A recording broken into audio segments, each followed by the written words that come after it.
starving condition that they would have immediately used up all the little store. They even stole the buckskin strings from the party's snowshoes and ate them." End quote. I at once recognized this friendly paragraph as the one which had had its kindness extracted and been abbreviated and twisted into that cruel taunt which I had heard in my childhood from the lips of Picayune Butler.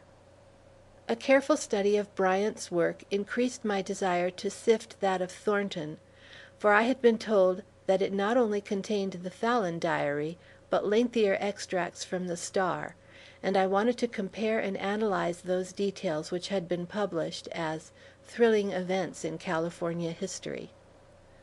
I was unable to procure the book then, but resolved to do so when opportunity should occur. Naturally, we who see history made are solicitous that it be accurately recorded, especially when it vitally concerns those near to us.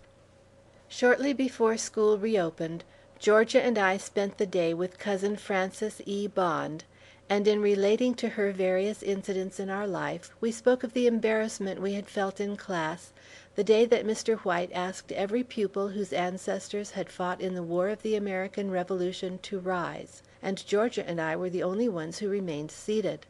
My cousin regarded us a moment and then said, "Your grandfather Eustace, although a widow's only son, and not yet 16 years of age, enlisted when the Revolutionary War began. He was a sentinel at Old South Church, and, finally, a prisoner aboard the Count d'Estaing." She would have stopped there, but we begged for all she knew about our mother's people, so she continued, mingling advice with information, "I would rather that you should not know the difference between their position in life and your own. Yet if you must know it, the Eustace and the Wheelwright families, from whom you are descended, are among the most substantial and influential of New England. Their reputation, however, is not a prop for you to lean on. They are on the Atlantic coast, you on the Pacific, so your future depends upon your own merit and exertions."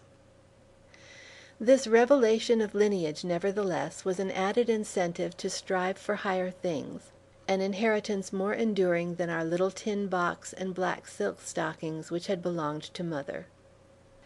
An almost indescribable joy was mine when, at a gathering of the school children to do honor to the citizens who had inaugurated the system of public instruction in Sacramento, I beheld on the platform Captain John A. Sutter. Memories both painful and grateful were evoked. It was he who had first sent food to the starving travelers in the Sierra Nevada mountains.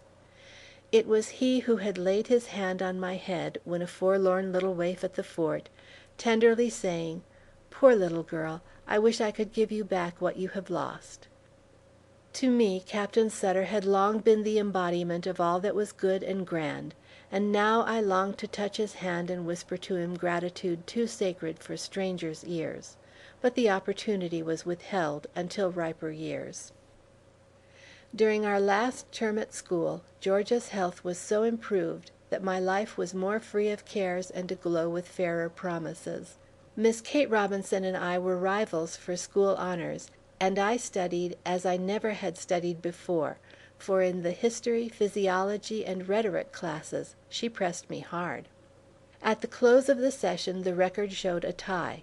Neither of us would accept determination by lot, and we respectfully asked the Honorable Board of Education to withhold the medal for that year.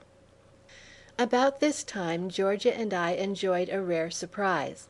On his return from business one day, Mr. Chamberlain announced that a distinguished appearing young lawyer, S.O. Houghton by name, had stopped at the bank that afternoon to learn our address and say that he would call in the evening.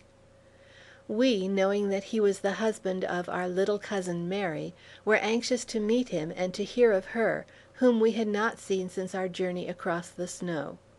He came that evening and told us of the cozy home in San Jose to which he had taken his young wife, and of her wish that we visit them the coming July or August.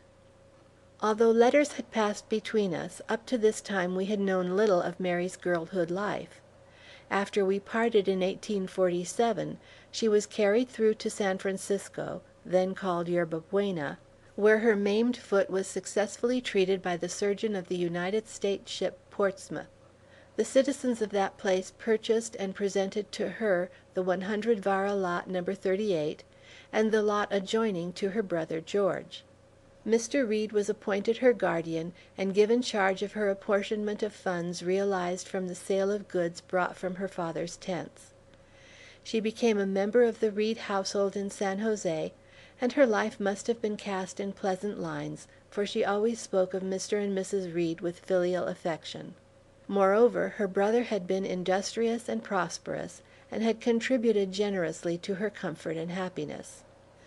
Some weeks later we took Mr. Houghton's report home to Elitha.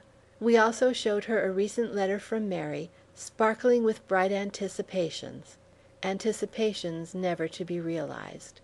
For we girls were hardly settled on the ranch before a letter came from Cousin George Donner, dated Sacramento, June 20th, 1860. From this we learned that he had on that day been summoned to the bedside of his dying sister, and had come from his home on Puta Creek as fast as horse could carry him, yet had failed to catch the Bay steamer, and while waiting for the next boat was writing to us who could best understand his state of mind. Next, a note from San Jose informed us that Mrs. Mary M. Houghton died June 21st, 1860, leaving a namesake, a daughter 2 weeks old, and that her brother had reached there in time for the funeral. Of the 7 Donners who had survived the disaster, she was the first called by death, and we deeply mourned her loss, and grieved because another little Mary was motherless. The following August Mr. Houghton made his first visit to Rancho de las Cazadores, and with fatherly pride showed the likeness of his little girl, and promised to keep us all in touch with her by letter. Mr. Houghton was closely identified with pioneer affairs, and we had many friends in common, especially among officers and soldiers of the Mexican War.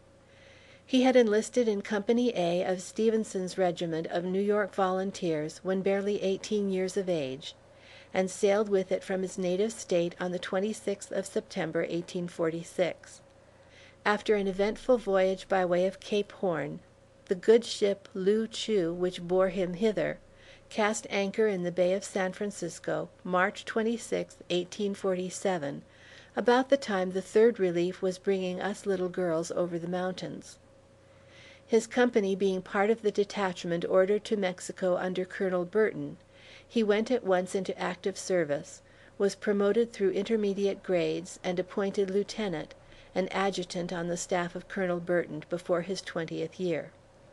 Following an honorable discharge at the close of the war, and a year's exciting experiences in the gold fields, he settled in San Jose in November 1849, then the capital city. His knowledge of the Spanish and French languages fitting him specially therefor, he turned his attention to legislative and municipal matters. As clerk of the Senate Judiciary Committee of the first session of the California Legislature, he helped to formulate statutes for enactment, they being promulgated in Spanish as well as English at that time. During the period between 1851 and 1860 he held several official positions, among them that of President of the City Council, and on his 25th birthday he was elected mayor of San Jose. Meanwhile he had organized the Eagle Guard, one of the first independent military companies in the state, and had also been successively promoted from adjutant to ordnance officer, with the rank of lieutenant colonel, on Major General Halleck's staff of the state militia. Moreover, he had completed the study of law in the office of Judge W.T. Wallace, been admitted to the bar, and was now actively engaged in the practice of his profession. End of chapter 35.